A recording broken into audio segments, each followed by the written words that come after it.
સત્સંગ કરી લઈએ, સત્સંગ કરી લઈએ.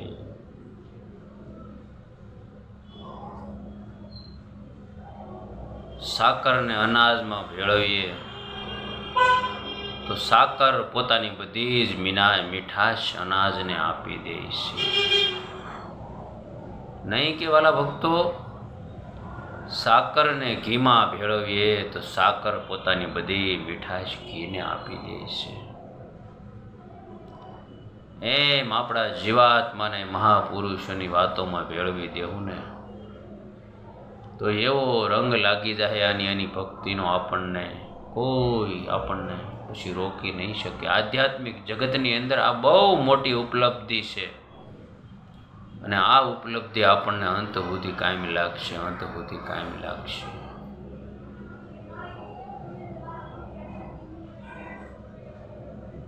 સત્સંગ કરીએ,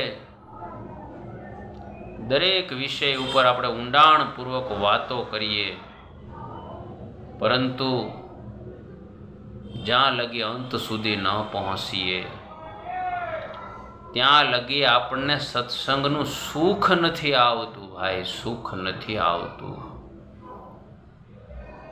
કારણ કે કોઈ પણ વસ્તુમાં અંતમાં આપણે પહોંચીએ તો આપણને સત્સંગનું સુખ આવે. અને સત્સંગનું સુખ ત્યારે જ આવે કે આપણે આપણું સમર્પણ પૂર્ણ ભાવે એમાં કરી દઈએ, પૂર્ણ ભાવે એમાં કરી દઈએ, ત્યારે જ આનંદ આવે. એકદમ શાંતિ જીવનની અંદર પથરાઈ જાય. કોઈ મહાપુરુષના યોગથી એવું ઠંડુ વાતાવરણ થઈ જાય, એવું ઠંડુ વાતાવરણ થઈ જાય કે આદિ વ્યાધિ અને ઉપાધિ ત્રિવિધ તાપ ટળી જાય. તો માનજો કે હવે આપણે આધ્યાત્મિક જગતમાં પ્રગતિ કરી રહ્યા છીએ, પ્રગતિ કરી રહ્યા છીએ.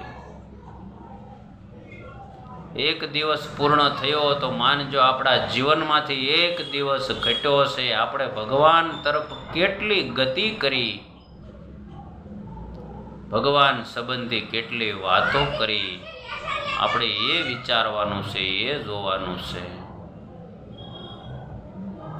બાકી જગત તો આપણે નહોતા તેથી હાલતું હતું અને આપણે નહીં હોય તેથી હાલશે. એમાં કોઈ રૂકાવટ કે કોઈ પ્રવૃત્તિ અટકવાની નથી. પરંતુ આપણે આપણા જીવાત્મા માટે શું કરીએ છીએ? આપણે જીવાત્મા માટે આપણે કેટલું કરીએ છીએ? બસ એ જોવાનું છે. અને એ જોશું એટલે પરમાત્મા રાજીના રેડ થઈ જાય. બસ હરી મિલે બોરસ લીકી સૈયા. પરમાત્મા દિવ્ય દર્શન આપી રહ્યા છે, દિવ્ય દર્શન આપી રહ્યા. એનું સુખડું આપણે જેટલું લઈએ એટલું લેવાનું, લઈએ એટલું લેવાનું. બસ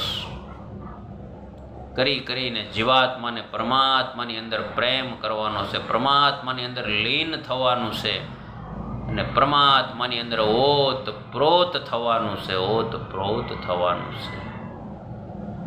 કારણ આ જગતમાંથી કેટલાય આવીને ગયા, મોટા ગયા તન ત્યાગી રે.